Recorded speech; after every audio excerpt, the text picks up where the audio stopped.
Well, thank you very much. Thank you. Thank you, Pam, very much. What a job you're doing. And it's a true honor to be with you today. This is a storied hall, if there ever was one. And based on the crowd, I think we broke the all-time record.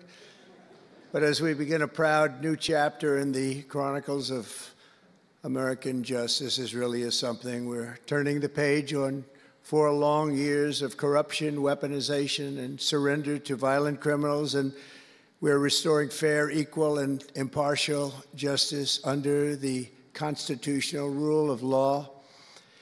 And you're the people that are doing it. Very, very proud of all of you. Under the Trump administration, the DOJ and the FBI will once again become the premier crime-fighting agencies on the face of the earth. People ask me, what am I going to do about law enforcement all the time? The fake news back there, they're asking me that all the time. What am I going to do? And when are you going to do it? And I answer them by saying I've already done most of it by appointing the people that I've appointed. They're sitting right here. They've done most of it. I don't do it, they do it. Right, Pam? I think, oh, you are so tough, they just don't know yet. Let me begin by congratulating the incredible people who will lead these historic reforms. And we start with somebody that you just saw, Pam Bondi. She's extraordinary, and I've known her very well for a long time.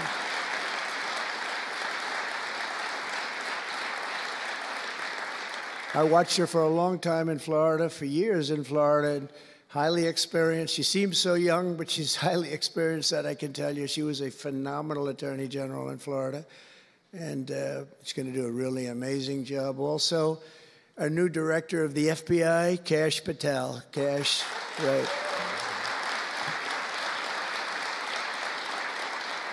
A man that I'm very proud of. I've known him and Emil for a long time under tremendous pressure. I saw these guys under some of the most corrupt judges. It's not even imaginable how corrupt they were. And these guys never wilted. They were not shy. They fought. They weren't afraid. And they were brilliant. Deputy Attorney General Todd Blanche and Principal Associate Deputy Attorney Emil Beauvais. And thank you both very much. Right. Great people.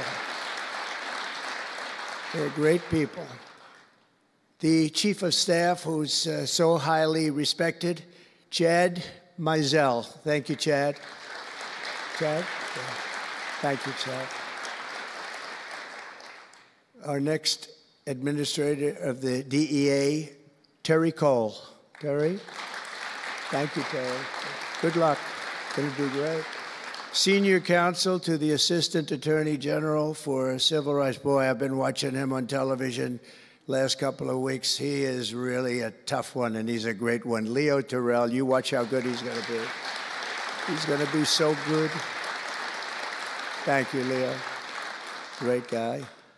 Assistant Attorney General of the Antitrust Division, who's got an incredible reputation. She'll do very, very well. Gail Slater. Thank you, Gail. Good luck. Great job. Now, we're joined by many, many great friends and terrific friends, and I won't be able to, too many to name, but some that I just see very quickly. General Flynn, thank you for being here. Here's a man who went through hell, by the way, and he shouldn't have. He's a patriot. He went through hell. We're also pleased to be joined by Senator Chuck Grassley and House Majority Whip. Where's Chuck? Hi, Chuck. House Majority Whip Tom Emmer. Tom, great job you're doing. Representative Guy Reschenthaler, one of the toughest names to say, but I got it perfectly, I think. And State Attorney General Ken Paxton, thank you very much. Thank you very much. Somebody who was with us early on, and she's really become a big star and very popular, Brenna Bird. Thank you, Brenna. Thank you very much. Steve Marshall, Alan Wilson, James Othermeyer, Chris Carr, Dave Sunday, Marty Jackley, as well as White House Deputy Chief of Staff, Stephen Miller. What a man Stephen is. Become a big star. Right, Emil? Steve Miller. Steve has been something very special. For generations, the Federal Department of Justice was one of America's most revered institutions. The men and women of the DOJ brought down the mafia, hunted down the killers, kingpins, and spies, tracked down terrorists and traitors, and tore down corrupt political machines all across America. This department commanded the respect and admiration of the entire world. And with Pam and Kash and all of the people I introduced and far more, big numbers, and all of you sitting back there, I recognize so many of you. But with you leading the way, it'll soon be the most admired and most respected of all. You're going to be more respected, and I really believe that there's also a lot of things to solve, a lot of problems to solve. But that's going to put you in the upper tier and maybe the top tier, and I believe that's going to happen. I'm so proud of the people in this room. But first, we must be honest about the lies and abuses that have occurred within these walls. Unfortunately, in recent years, a corrupt group of hacks and radicals within the ranks of the American government obliterated the trust and goodwill built up over generations.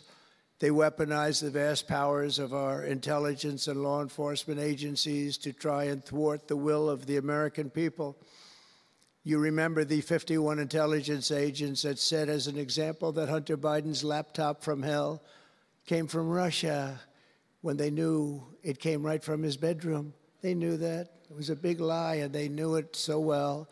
They spied on my campaign, launched one hoax and disinformation operation after another, broke the law on a colossal scale, persecuted my family, staff, and supporters, raided my home, Mar-a-Lago, and did everything within their power to prevent me from becoming the President of the United States. With the help of radicals like Mark Elias, Mark Pomerantz, and these are people that nobody's ever seen anything like it. So many others, but these are people that are bad people, really bad people. They tried to turn America into a corrupt, communist, and third world country. But in the end, the thugs failed and the truth won. Freedom won, justice won, democracy won, and above all, the American people won. There could be no more heinous betrayal of American values than to use the law to terrorize the innocent and reward the wicked. And that's what they were doing at a level that's never been seen before. And it's exactly what you saw with Joe Biden, Merrick Garland, and their cronies to do the building of the last 4 years. What they've ripped down is incalculable.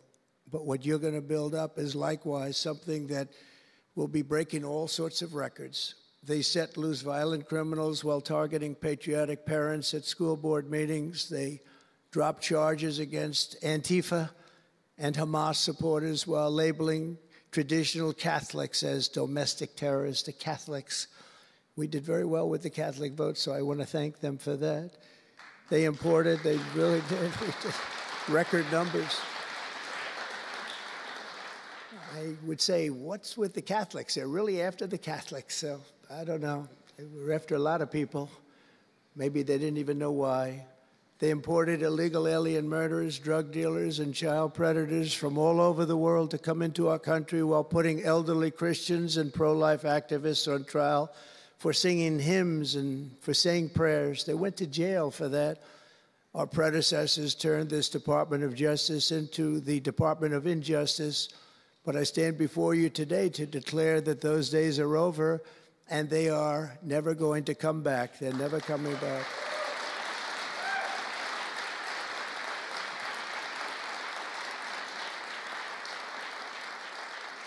So now, as the chief law enforcement officer in our country, I will insist upon and demand full and complete accountability for the wrongs and abuses that have occurred. The American people have given us a mandate like few people thought possible. We won every single swing state. We won the popular vote by millions and millions of people. We won districts 2,750. Think of that, 2,750 districts compared to 505. So we want it at levels that have, I don't believe, ever seen before. That's the one where you see the map of the United States, and it's all red. Red for Republican, not for communist. Red for Republican. They would like it to turn red for communist, but it didn't work out that way. The American people have given us a mandate and really a far-reaching investigation is what they are demanding into the corruption of our system. And that's exactly, I'm sure, what Pam and Kash and everyone else mentioned here and not mentioned is going to be doing. We will expel the rogue actors and corrupt forces from our government. We will expose and very much expose their egregious crimes and severe misconduct, of which was levels you've never seen anything like it. It's going to be legendary. It's going to also be legendary for the people that are able to seek it out and bring justice. We will restore the scales of justice in America, and we will ensure that such abuses never happen again in our country. And that's why on day one I signed an executive order banning all government censorship and directing the removal of every bureaucrat who conspired to attack free speech and many other things and values in America. My administration stripped the security clearances of the disgraced intelligence agents who lied about Hunter Biden's laptop from hell. We revoked the clearances of deranged Jack Smith, Alvin Bragg, Letitia James, and the crooked law firms that aided their partisan persecutions. And I went through it. These are state and city courts, and the corruption is unbelievable. We also terminated the clearances of the Biden crime family and Joe Biden himself. He didn't deserve it. In fact, he was essentially found guilty, but they said he was incompetent, and therefore let's not find him guilty, I guess. Nobody knows what that ruling was, but I didn't want any part of it. I think I would have rather been found guilty than what they found with him. They said he didn't know what the hell he was doing, and therefore he's let him go. I said, you know, I'd rather be convicted, Pam, I think, than that. That was not good. I said, please convict me, don't say that. I pardoned hundreds of political prisoners who had been grossly mistreated. We removed the senior FBI officials who misdirected resources to send SWAT teams after grandmothers and J6 hostages. And it was a great honor for me to fire, I will tell you this, a great honor to fire James Comey. A great, great honor. That was nothing. There was no better day. A lot of people said, oh, that's too bad you did that. And they said, that's going to be, and you know what? A year later, they said, that actually saved the administration because the level of corrupt things that we learned after that turned out to be that they were doing, in fact, really bad things. He was a terrible person, did terrible things, and persecuted people, and all in the guise of being an angel, but he wasn't an angel. We created a brand new DOJ task force and anti-Christian bias, and under Director Patel, we're getting the FBI agents out of the headquarters in Washington, D.C., and back on the streets in pursuit of dangerous criminals where they belong and where they want to be.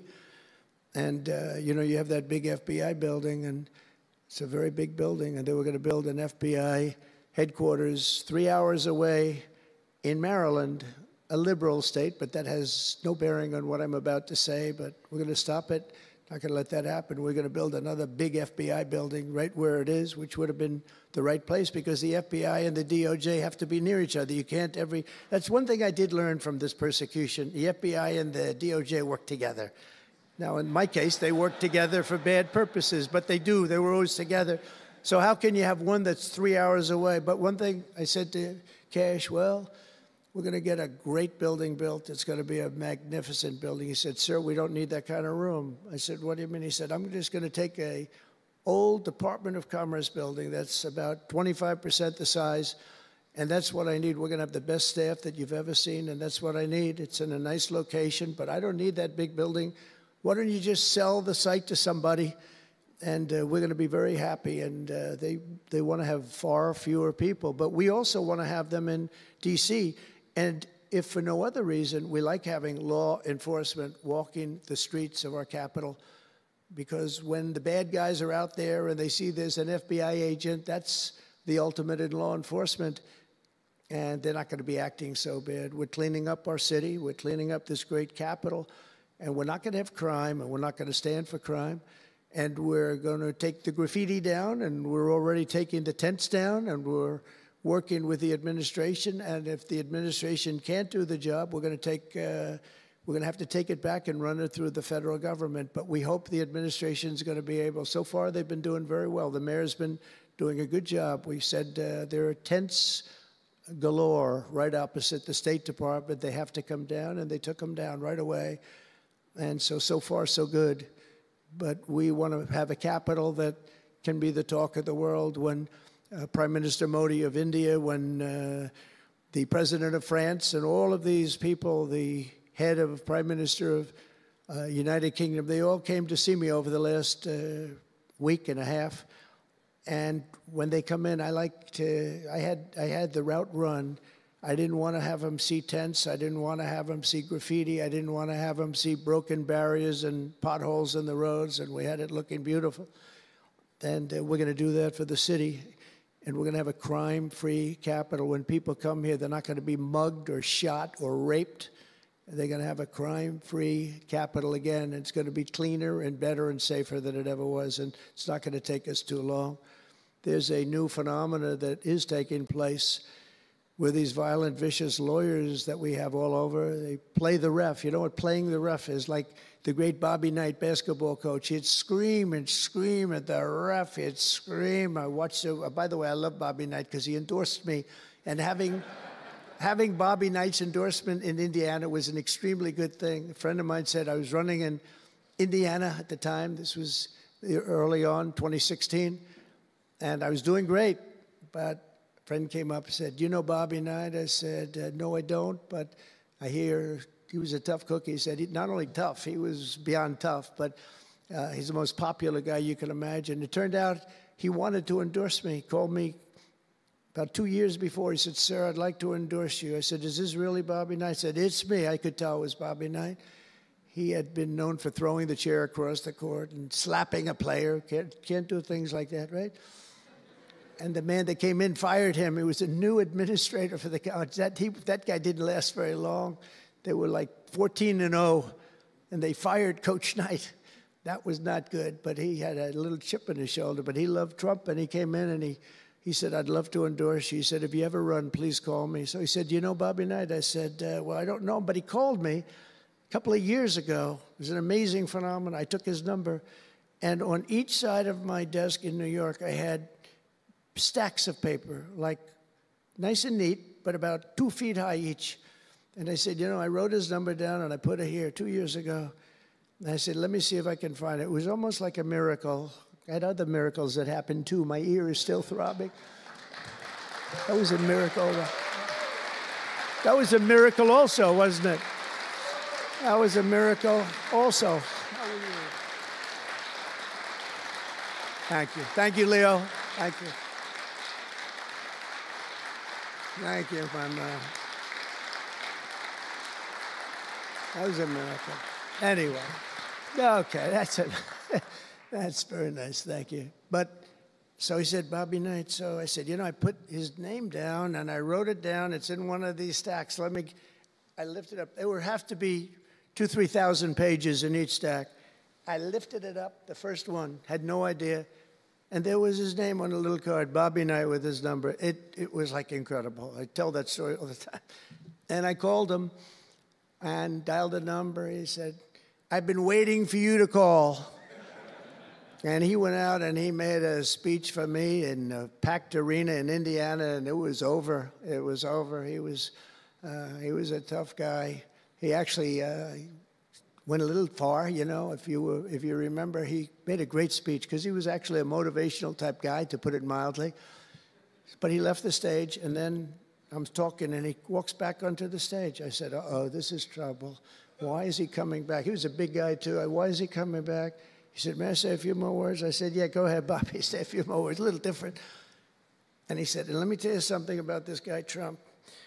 This guy, if he has to, will use the nuclear weapons that we have. He will use he has no fear. He's going to use, and that's the kind of guy. And he walked off the stage. I said, I think I'm in big trouble, Pam. That was not good, but it worked out okay. In the meantime, we won the state in a landslide, and it was great. And it was just an amazing period of time. But this is the most amazing period of time. I think this is more amazing. What's taken place is more amazing. I think it's more consequential. And if we do the job, one of the big media outlets said what we did was the most consequential election in the last 129 years. Well, if we do the job that we're all capable of doing, I think it's going to prove to be that and then some. And that's what we want to do. We have a real big shot at making this country so great, so great. What happened to our country was so sad. What they've done in 4 years to our country with the borders, with Afghanistan, the most embarrassing period of time, allowing the Russian situation, was never going to happen with Ukraine. Allowing October 7th to happen would have never happened because under me, Iran was totally broke. They had no money. They weren't giving any money to Hamas or Hezbollah. It was totally broke. But allowing inflation, look at what inflation's done to people, been so devastating. And now you see that, by the way, price of eggs is down 35% in the last week and a half. We're doing a good job. Brooke is doing a good job. Brooke Rollins and everybody. And inflation's down, interest rates are down, gasoline has come down to a level that we haven't seen in a long time. All things that we wanted to do, because then everything else is going to be coming down. We want it to come down. We want bacon to come down, and groceries, a term I used to use. It's sort of an old-fashioned term, but I used to use it on the campaign trail, those last 90 perfect, beautiful days. We just hit it. And I want to thank Susie. You have done a great job. Susie Wiles. Great job, Susie. A big magazine just named her the most powerful woman in the world, and that's okay with me. She is the most powerful woman. You think about it, John, right? The most powerful woman in the world, but she's great. And we had a great 90 days. It was a perfect 90 days, and it was a great result, but we want to put that result to good use by doing a phenomenal job. And I want to tell you that Todd and Emil know this very well. We had an amazing judge in Florida, and her name is Eileen Cannon. And I didn't know her. I still don't know her. I don't believe I ever spoke to her, even during the trial. But I did appoint her, federal judge. And these fake lawyers, these horrible human beings, were hitting her so hard, public relations-wise. They were playing the ref. I don't think it's legal. I don't think it's legal. They might as well go out and just shout it in a courthouse. They were saying she was slow, she wasn't smart, she was totally biased, she loved Trump. I didn't know her, other than I saw her the couple of days that I was in court, and I thought her decorum was amazing. Anything bad they could say, though, they were saying about her, it was whatever they could say bad about a human being, all made up. Because actually she was brilliant. She moved quickly. She was the absolute model of what a judge should be. And she was strong and tough. And how do you get them to stop if you're a judge? How do you get them to stop with the playing the ref? Bobby Knight would play the ref. That's why I brought up the Bobby Knight story. He would play the ref. He'd scream at the ref. He'd scream so hard. Oh, boy, it was terrible, actually. And the people would come up, his assistant coaches would come up to players. Coach, don't do that. Don't do it. He said he's not going to change his tune, coach. He called it. He's not changing. I don't care. And he's screaming. That's when he threw the chair. He starts going crazy. And he said, no, he's not going to change this time, but he's going to change for the next play. And sure as hell he did. You know, Bobby, by the way, had the last undefeated team in basketball. And relatively speaking, you know, he had a team. He always had a team. He never had that. Well, he had a couple of great players, obviously, some top NBA players, but very few relatively. He had a team, but he won the national championship 3 times. But he had the last undefeated team in basketball. And he would play the ref, and he would scream at him. He knew exactly what he was doing. They're doing the same thing. He said, no, he's not going to change now, but he's going to change for the next one. That's what he wanted to do. He wanted to scare the hell. They wanted to scare the hell out of the judges, and they do it. And how do you stop it if you're a judge? Because you want to go home, you have a family, you have children, and the New York Times will write whatever these people say, and the Washington Post, and the Wall Street Journal, and MSDNC, and the fake news CNN, and ABC, CBS, and NBC, and they'll write whatever they say. And what do you do to get rid of it? You convict Trump. All you have to do is be really tough on him and ultimately convict him, and they leave you alone. It's totally illegal what they do. I just hope you can all watch for it, but it's totally illegal. And it was so unfair what they were doing to her. But they do it all the time with judges. But in her case, she was very courageous, and it only made her angry. Wouldn't you say? It just made her angry. She didn't like it. A lot of them say, oh, please don't say that about me. My family, what's my husband going to say? What's my wife going to say, or my kids? Please don't say that. And it had absolutely no impact on her. And the case against me, which was a case, I will not use a bad word. I promised my wife I would never use a bad word, so just a little bad. The case against me was bullshit. And she correctly dismissed it. She correctly. Look at Emil, he's looking. He said, that's interesting. But these two guys were warriors. You got a warrior here. You got two warriors, I can tell you that. You got a whole bunch of them. But, and they wouldn't quit. They wouldn't take no for an answer. They just wouldn't quit. These two people right up here, and some others that are involved with it indirectly. And what the lawyers do is they're doing it to the Supreme Court justices, hoping that they'll be overcome by the horrible things they say about them. They say things about Supreme Court justices and judges that are just horrible. They're playing the ref. Remember the way they treated Justice Thomas and Justice Alito and Justice Kavanaugh, Justice Gorsuch. Chief Justice Roberts gets treated unbelievably badly, and they're hoping that they can sway them to go along because, again, what do? They're humans. You know, like it would be wonderful if everybody was just a perfect computer machine, but they're not. They're humans, and they don't want to be accused of many, many things, including gross incompetence. They don't like it, and they don't want it. There's not much they can do about it. You know, they're in a position they can't really fight back really very well. And so what they do is sometimes they get weak. I would say a majority, maybe, of the times. That's why I'm so impressed with Judge Cannon in Florida, how strong she was, how she held up. It actually made her more resolute than anything I've seen. I mean, it was amazing because they were hitting her so hard. It was so sad to watch this. But it's sad what they do to other judges. It's very sad what they do to the Supreme Court. And a lot of the judges that I had, if you look at them, they take tremendous abuse in the New York Times and the Washington Post, all of the different networks. They take such abuse. And honestly, very simply, they're afraid of bad publicity. They don't want bad publicity. And it's truly interference, in my opinion, and it should be illegal, and it probably is illegal in some form. There's no difference than speaking to a judge or shouting to a judge or doing whatever you have to do in a courthouse. They're doing it behind the back. They're usually doing it anonymously. They're saying anonymously, off the record, the judge is no good, but everybody knows where it's coming from.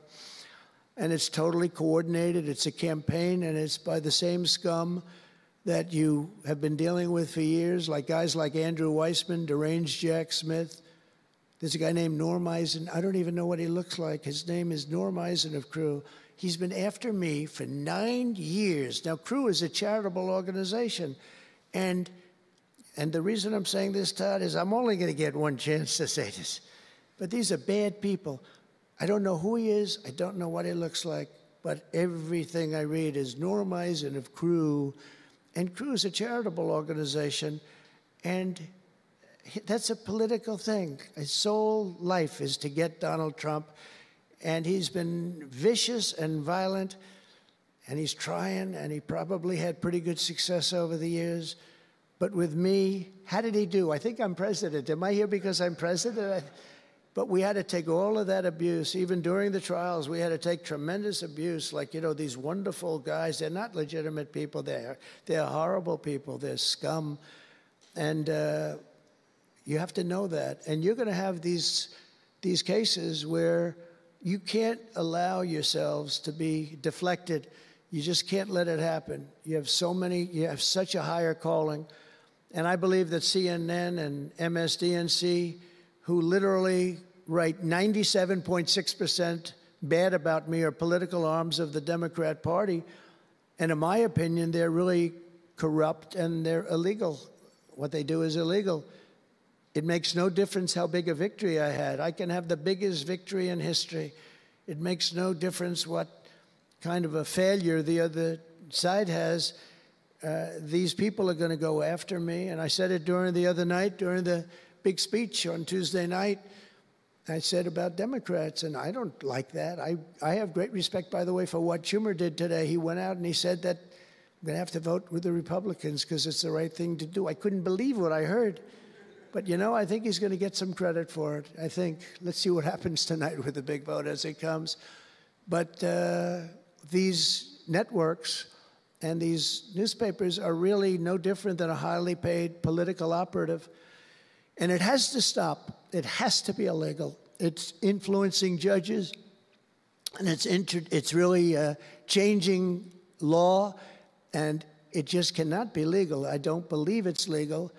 And they do it in total coordination with each other. And everything we do, we're restoring law, restoring order, and restoring public safety in America. That's what we want to do.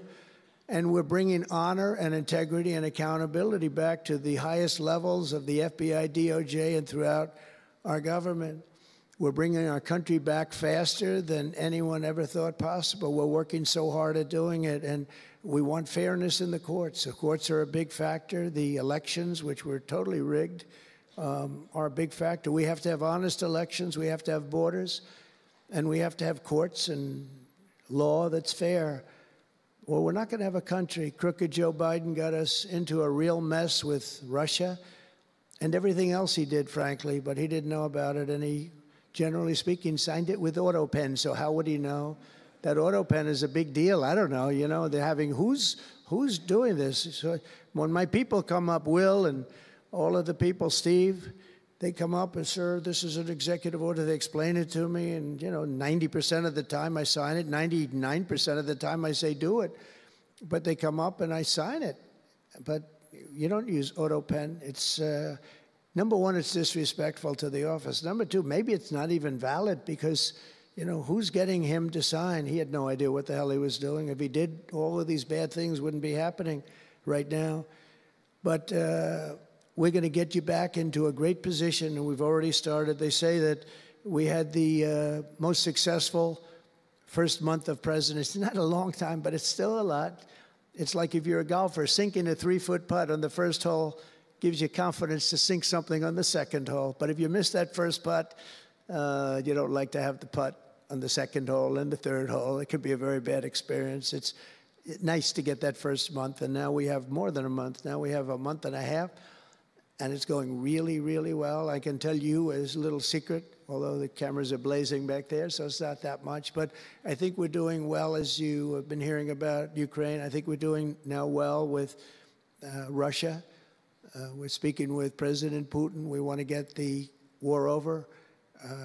Not only have we spent maybe $350 billion to Europe's, think of that, $350 billion to $100 billion, and yet we're across the ocean far away, so it shouldn't have been that way, but Biden let that happen too. And we're getting a deal where we're going to get that back, but much more importantly are the lives that we're talking about. On average, 2,000 young people are being killed every single day. Now, they're not from here. They're from nowhere close to here, but they're young people. They're human beings, and they have parents. They have sisters and brothers, the mothers and fathers, the friends and the families and the towns where they grew up. And they're losing, on average, 2,000, even 2,500 a week. and I want to get it stopped. And we've had some very good calls today with Russia and with Ukraine. They've agreed for a ceasefire if we can get it with Russia, and it's not easy. It's a tough one, but I think we're doing it. And as the Secretary General said yesterday of NATO, a terrific guy, he said without Trump, we wouldn't be talking about it. It would just go on for years, and millions of people have been killed, but millions more people would be killed. And he said it was a great honor. Without me, it would just keep going on. We're looking for the ceasefire now with Russia, and we've had some very good talks about it. We've had some very good responses. And I can tell you that there was a case where there would have been no war if I were president, and it's just 100% would not have happened, would never have happened. I used to speak to President Putin a lot about it. I said, don't do it. Don't do it. I won't tell you what the consequence was. I won't tell you what he said. But if he believed even 5% of what I said, then he would say, I'm not going to do it. And I think he did. But we had a good relationship, and we had a professional relationship, and his respect for this country.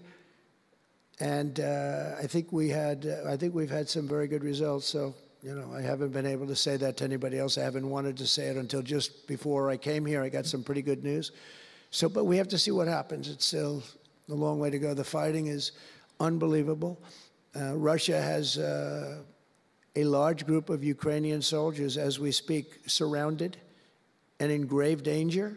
They've been able to surround them. They're in grave danger. Biden should have never let this war happen. First of all, you don't want to pick on somebody that's a lot larger than you, even with the money. There's a lot of money that we gave them and a lot of equipment. We make the best military equipment in the world, but even with all of that, it's unbelievable. Right now, you have a lot of Ukrainian soldiers that are encircled and in grave danger, and I've asked them not to kill those soldiers, please, not to kill those soldiers. We don't want them killed. It's such a shame to see what's happened. A thing like that would have never happened. Inflation would have never happened. October 7th would have never happened. Israel, Iran had no money. They were totally broke. Think of it. They had no money to give to anybody. They were totally broke. And within a short period of time, as soon as Biden came in, he took out all the sanctions. In China and everybody else that wasn't buying oil from Iran was buying it at levels that they never spent before. And it was a sad thing. And if you look at Afghanistan, that was probably what got Putin started, because when he looked at how horribly we looked, I think the most embarrassing day, not that we got out because we were getting out. I would have been out faster than them. I was the one that got it down to the right level. But we would have kept Bagram, the big Air Force base. We would have kept it. Right now, China occupies Bagram. And the reason we would have kept it is because they were 1 hour away from where China has and builds its nuclear missiles and weapons. And they gave that up. At the dark of night, they left the lights on, and they left the dogs behind, by the way. A lot of people say, what about all the dogs? They had a lot of dogs, and they left the dogs behind. And what a shame, what a shame. The way we got out, I think it was the most humiliating time in the history of our country. The way it happened, not that we were getting out, because we wanted to get out, but we would have gotten out with dignity and strength. And what a difference a rigged and crooked election had on our country when you think about it. And the people who did this to us should go to jail. They should go to jail. So I just want to say God bless America, because we have to say God bless. We're lucky we're still here, frankly. And this whole thing could lead, I think we have it. I think we have it. But this could lead to World War III very easily. Could very easily lead to World War III, but I think we're in pretty good shape, a lot better than we were before we got involved, that I can tell you. That was heading into World War III territory, and that would have been a war like no other because of nuclear weapons and other types of weapons that people you don't even want to know about.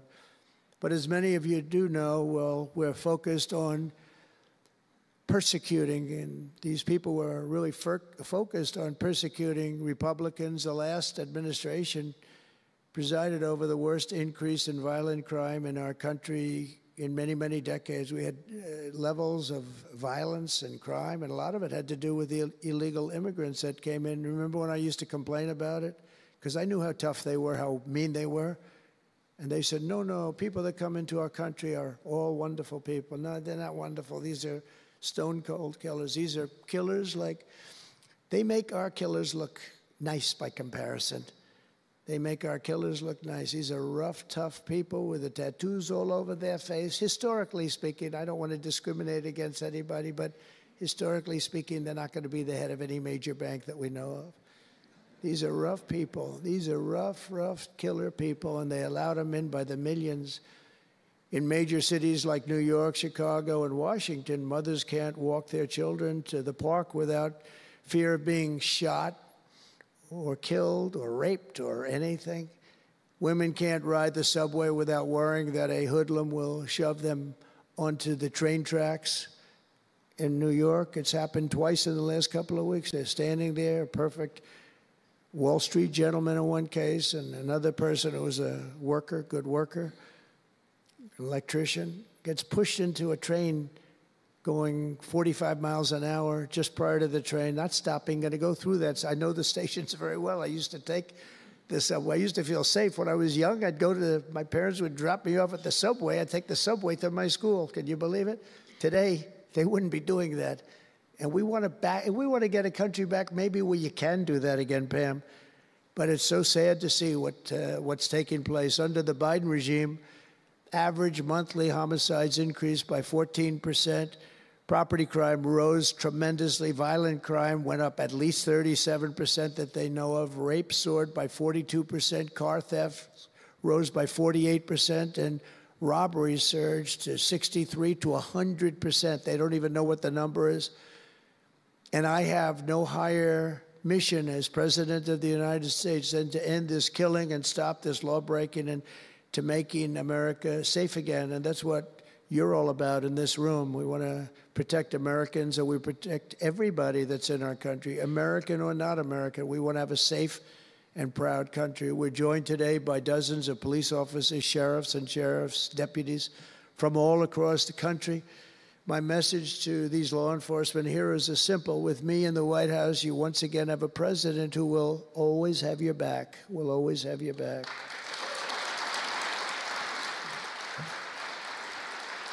Thank you, fellas.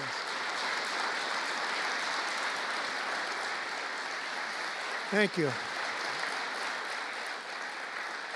That's a lot of good-looking people. I will tell you, I feel safe. I'm glad you're in the room. I feel even safer.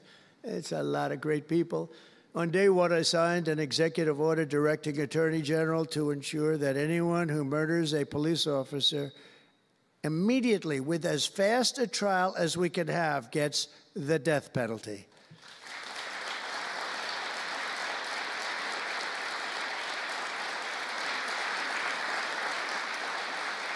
And last month, I fired all the radical left pro-crime U.S. attorneys appointed by Joe Biden. There were so many that were bad. And I know there were some that were probably very good, but there were so many that were so bad and so evil, so corrupt.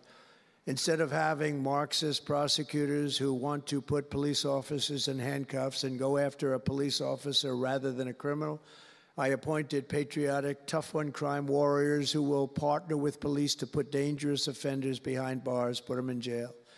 We're fully reviving 1033 program to provide state and local law enforcement with surplus military equipment, that we have so much of it. I did it in my last administration, and I remember Obama wouldn't do it. He wouldn't do it before me, would not do it, because he thought it made them look too strong, too military. I said, no, that's what I want them to look like. I want them to look strong.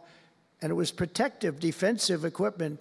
We had billions of dollars. I gave it out, and now I'm going to have a chance to give it out again. They didn't want to do it with Biden, and Biden didn't know why. I didn't, if they would have asked him, he wouldn't have been able to answer the question. He could never answer a question. They said my press conference yesterday was longer than all of Biden's press conferences put together for the last 4 years. And I don't know if that's true, but it was close. And perhaps most importantly, we're securing our border and repelling the invasion of America. We have, you see the numbers have come down. So, and Tom Homan and Christie were have been incredible. Kristi Noem, Secretary, she's done great. And Tom Homan is, I don't know if Tom Homan's here, but wherever he may be, I think he's chasing people out of our country. If he was here, I'd almost be disappointed. What are you doing, Tom? But he's a fantastic guy, and he's a brave guy.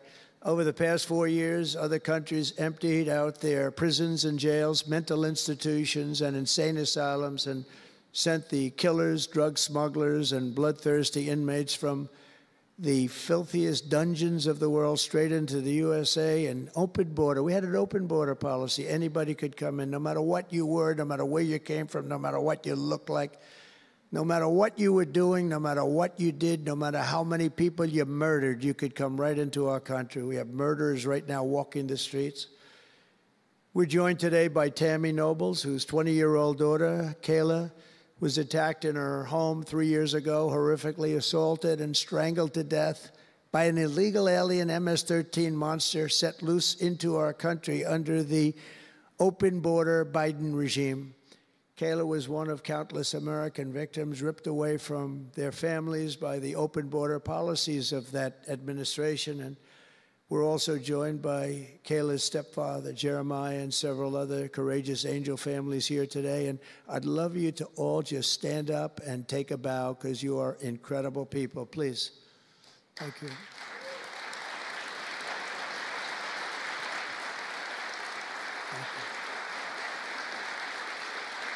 Thank you.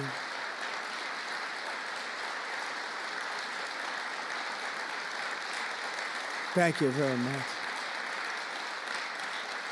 Thank you. But I want you to know that we are working every day to expel these savages from our country and ensure that what happened to your loved ones will never happen again. So their legacy is going to be a great one. Thank you all very much. We appreciate it. On day one of my administration, I declared a national emergency on our southern border. In our first full month in office, we achieved the lowest level of illegal border crossings ever recorded, okay? Even lower than 4 years ago. For years, Democrats and the media kept saying that we needed new legislation. We had to have new legislation. We needed it immediately, and I never had legislation, and I had the best border in the history of our country for almost 4 years. And by the time I got out, we had the lowest numbers ever. My favorite chart of all time was brought down that day, and on that chart said we had the lowest numbers ever. But it turned out that we really didn't need new legislation. All you needed was a new president.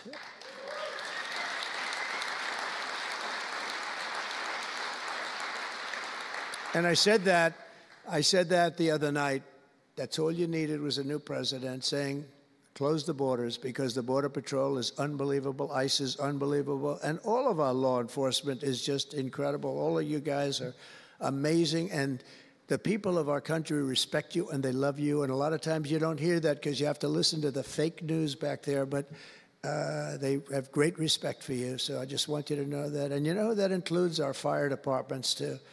They don't get spoken about enough. You know, they go into some of the areas I read where they're shooting them off ladders. Can you believe it? They go up to put out a fire, Leo, and they go and they shoot them off a ladder. It's just unbelievable. These firemen and women are incredible. So I want to put them in the same category because they're just incredible. I also like that the fact they voted for me like at 94%, so I have to mention them. I have no choice, right? But the truth is they're phenomenal people. The law enforcement, fire, everybody, they're phenomenal. Basically first responders, because that's what they are. They're first responders. And we're ending the migrant occupation of America. And what we're doing now is we're liberating our cities and our suburbs and our towns. And you see a big difference. I'm getting calls all the time from even leaders of other countries saying, sir, the whole world feels liberated now. It feels like there's a light over America, but there's a light over the whole world. I hear that so much. It's so nice to hear, too. And I feel it. I mean, I feel it. I look at it. I see the polls. I don't know if the polls are right, but they're certainly very good. I'll take them right now. It's amazing, amazing what's taken place in such a short period of time, really 6 weeks, but it's longer than that. It's really November 5th. I think that hopefully will go down, if you do your job great, it'll go down as the most important day, one of them at least in the history of our country. You know, July 4th was pretty, 1776, it was pretty important too. But let's see if we can top it. Can we top it? I don't know. That's a tough one, but we're going to try. But it will be one of the most important days in the history of our country. So I think, and I think everybody in this room wants that to happen. Last month, we officially designated MS-13 and Tren de Aragua. That's the Venezuelan gang, the toughest gang, they say, in the world, and the Mexican drug cartels as foreign terrorist organizations. That's a big deal. Nobody wanted to do that in the past.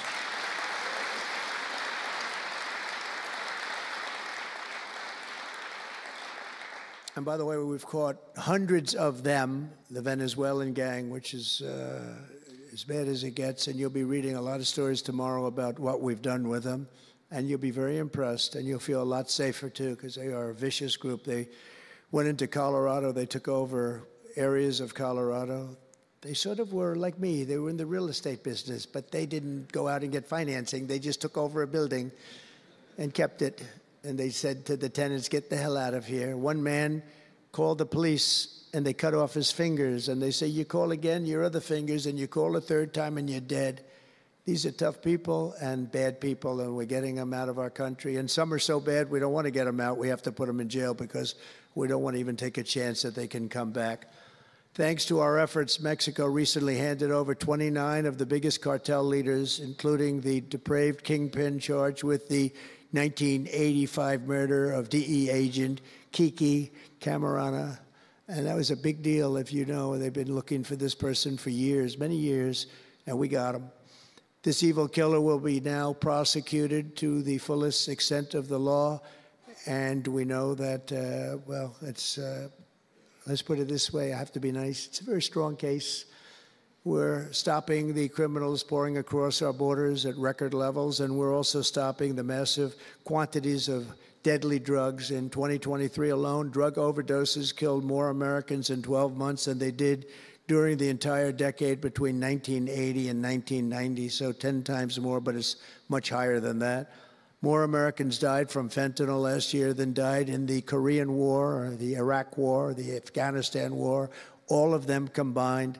That's why I've placed large tariffs on Mexico, Canada, and China, and they will remain in place until these deadly poisons stop pouring into our country. And I will tell you, as soon as I put on the tariffs on Mexico, Canada, and China, unbelievable results have been seen in the last few weeks. Unbelievable results. They weren't happy about it. You probably read they weren't happy, but they are working like hell to end it. They weren't working very hard before I did that. With us today is a brave mother and advocate, Ann Fundner, who lost her beautiful 15-year-old son, Weston, to fentanyl. And Ann, if you would, I'd like to ask you to come up and say a few words, please. Thank you.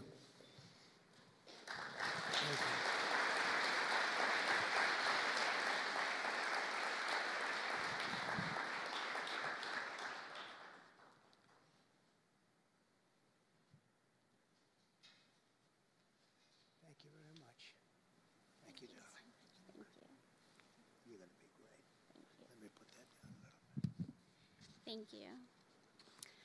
Well, first, I want to say thank you. I think this is the biggest honor of my entire life, being on stage with President Trump. But I want to tell you a little bit about my son, Weston, who absolutely loved President Trump.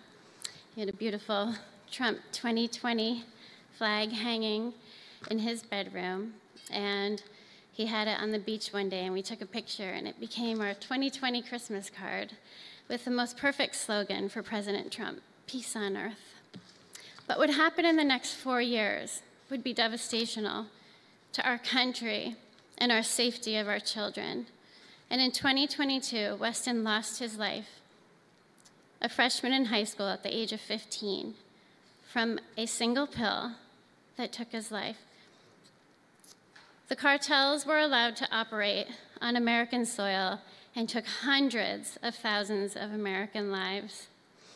And so we knew there was only one person that could save us from the devastation on our American soil, and that was President Trump.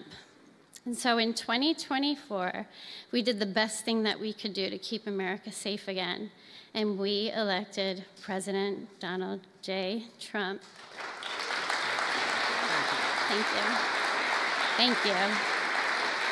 Thank you.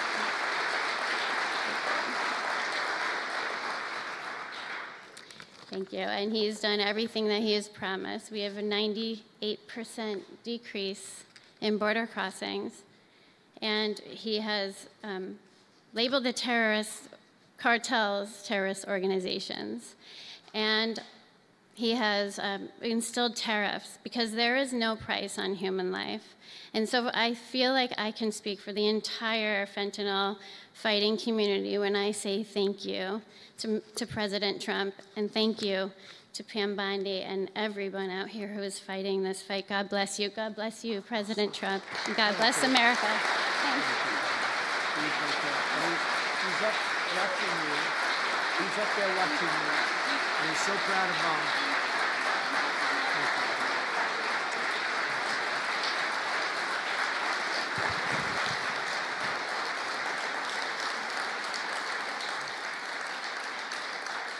Thank you, Ann, very much.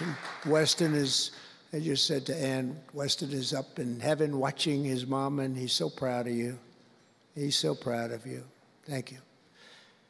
We're also joined today by a number of other American families who have lost loved ones to fentanyl, and I'd love you to just stand up for a second, and we want to acknowledge you, and also your daughters, your sons. They're looking down on you, and they're loving you like crazy. So thank you very much. Thank you. Thank you. Thank you.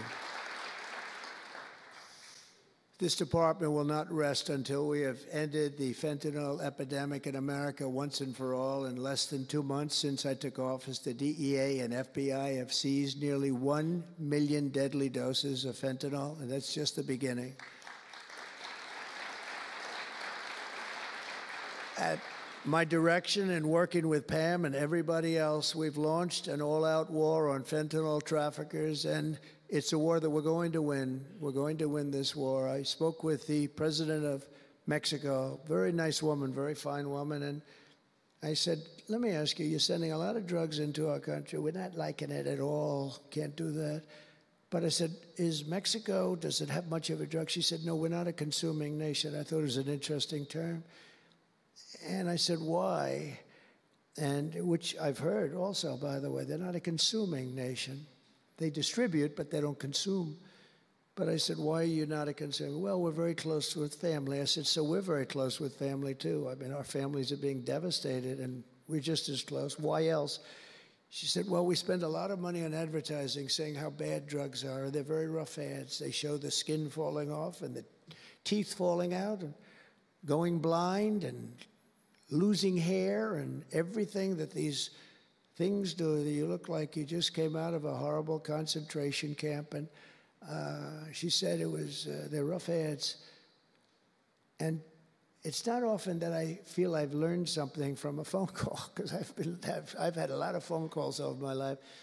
But I realized right then and there what a great idea that is. And we have hired Susie, a great person, who did a lot of our campaign work, and we've come up with an advertising campaign that's, I think, really incredible. More than anything else, it's terrible to watch.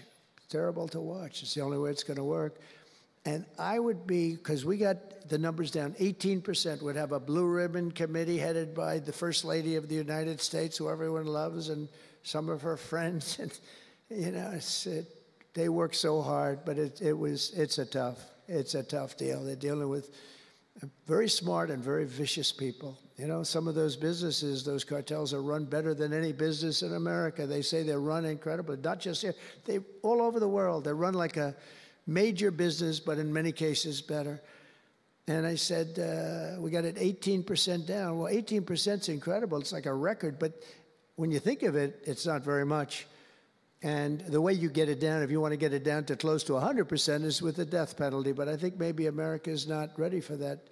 China has a death penalty. Singapore has a death penalty. Various places have the death penalty. Wherever you have the death penalty, you don't have drugs. But I just don't know if this country is ready for it. So I tell people, and it's always an option, but I don't know. I just don't know if you're ready for it, and that's okay. It's nothing you can do. But what we're going to do is we're doing this campaign And I think we can get it down 50% with this campaign, because when people see all the horrible things that these drugs do to you, we're especially focused on fentanyl. When they see all of the horrible things that happen when you take drugs, how you look, you lose your look. Everyone's vain. They don't want to lose their look. The look is so important. And I think when they see these things, they may say, you know what, I'm going to take a pass. But there is big danger. Pam and I were talking about it before. A lot of people are taking fentanyl and not even knowing. They think they're doing something else, or maybe taking another drug, but at a much lower level. And they die. You can put on the pin, think of this, the head of a pin, fentanyl, and it's too much, and it will kill the strongest person in the room. And it's amazing. But we're going to do this campaign. It's going to be launched fairly soon, Susie. And I think it's going to have a big impact. I think if we got it down by another 30, 35 points, and I really believe we can, I think that's an incredible idea. So I thank the President of Mexico, actually. It was a call on tariffs, and we talked about drugs.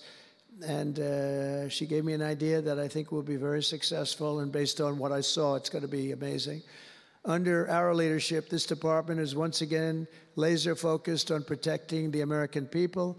We're defending our borders, our streets, our children, and our good, really God-given, this is God-given rights and liberties once and for all. We're going to defend our country, and we're going to defend our rights.